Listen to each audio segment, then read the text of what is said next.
26 नवंबर 2008 की वो शाम मुंबई के इतिहास में हमेशा के लिए दर्ज हो गई। तो चलिए देखते हैं कि आखिर ये आतंक का सिलसिला शुरू कैसे हुआ, कहाँ से हुआ और कैसे इसने पूरे शहर को अपनी चपेट में ले लिया। अब ये टाइमलाइन देखिए, इससे साफ पता चलता है कि हमला कितना ज्यादा तेज और वेल प्लान्ड था। मतलब 1 घंटे के अंदर ही आतंकवादियों ने शहर के अलग अलग कोनों में एक साथ हमला कर दिया। सुरक्षा बलों को तो संभलने का मौका तक नहीं मिला। ये आप कह सकते हैं एक ऐसा जाल था जिसे खास तौर पर शहर में ज्यादा से ज्यादा दहशत फैलाने के लिए ही बुना गया था।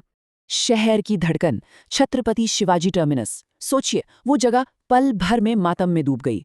अजमल कस्साब और उसके साथी ने बस निहत्थे लोगों पर गोलियों की बौछार कर दी। चारों तरफ बस चीख पुकार थी और जो जगह लोगों को अपनी मंजिल तक पहुंचाती थी वो देखते ही देखते मौत का मैदान बन गई।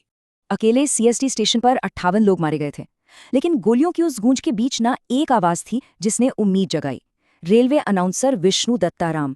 उन्होंने अपनी जान की जरा भी परवाह नहीं की और लगातार लोगों को बताते रहे कि सुरक्षित बाहर कैसे निकलना है। उनकी इसी सूझबूझ और हिम्मत ने पता नहीं कितनी ही जानें बचाईं। उस अंधेरे में वो सचमुच एक रोशनी की किरण थे। तो एक तरफ रेलवे स्टेशन पर हमला हो रहा था और ठीक उसी वक्त आतंकवादियों की दूसरी टीमों ने मुंबई की बड़ी बड़ी जगहों को निशाना बनाया, जैसे लियोपोल्ड कैफे, ताज होटल, ओबेरॉय होटल। देखिए, उनका मकसद सिर्फ लोगों को मारना नहीं था, वो खास तौर पर विदेशी नागरिकों और जो भी बड़े बड़े लोग थे उन्हें बंधक बनाना चाहते थे, ताकि पूरी दुनिया का ध्यान इस तरफ खींचा जा सके और जाहिर है भारत को इंटरनेशनल लेवल पर शर्मिंदा किया जा सके। जैसे जैसे हमले की असल तस्वीर सामने आने लगी ना, मुंबई ने एक गजब का साहस दिखाया। ये कहानी है उस शहर की और उसके उन जाबाजों की जिन्होंने आतंक के सामने हार नहीं मानी और अपनी आखिरी सांस तक लड़ते रहे। मुंबई पुलिस ने सामना तो बहुत बहादुरी से किया, लेकिन ये लड़ाई बिल्कुल भी बराबर की नहीं थी। एक तरफ थे आतंकवादी जिनके पास AK-47, RDX, ग्रेनेड, मतलब सब कुछ था, और दूसरी तरफ थे हमारे जवान जिनके पास क्या था? सिर्फ सर्विस रिवॉल्वर, डंडे और हाँ, अपनी जान पे खेल जाने का एक जबरदस्त जज्बा। अजमल कस्साब, उसे जिंदा पकड़ना अपने आप में ही एक असाधारण कहानी है। ये कई हीरोज की कहानी है। हेमंत करकरे और उनकी टीम ने अपनी जान दी, फिर घायल अरुण जाधव ने अपनी सूझबूझ दिखाई और आखिर में तुकाराम ओम्बले का वो बलिदान। मतलब हर कदम पर हमारे नायकों ने अपनी जान की बाजी लगा दी थी। सोचिए, ओम्बले ने 23 गोलियां अपने सीने पर खाईं, सिर्फ इसलिए ताकि आतंक का एक चेहरा जिंदा पकड़ा जा सके। फिर ऑपरेशन ब्लैक टोर्नेडो शुरू हुआ। मार्कोस और NSG के कमांडोज मैदान में उतरे और ये शब्द, ऊपर मत आना, मैं उन्हें संभाल लूंगा, ये थे मेजर संदीप उन्नीकृष्णन के आखिरी शब्द। उन्हीं की तरह न जाने कितने जांबाजों ने बंदूकों को बचाने के लिए अपनी जान कुर्बान कर दी। तो अब सवाल ये था कि इस पूरे विनाश के पीछे कौन था? इन मास्टरमाइंड्स का पर्दाफाश कैसे हुआ? एक आतंकवादी तो पकड़ा गया था, घेराबंदी अभी भी चल रही थी, लेकिन सबसे बड़ा सवाल यही था, इस हैवानियत के पीछे आखिर है कौन और इतने बड़े हमले की प्लानिंग की कैसे गई? और देखिए, इस हमले की पूरी साजिश पाकिस्तान में रची गई थी। लश्कर-ए-तैयबा के जो आका थे, जैसे हाफिज सईद और ज़कीयुर रहमान लखवी, इन लोगों ने हर छोटी से छोटी चीज़ की प्लानिंग की थी।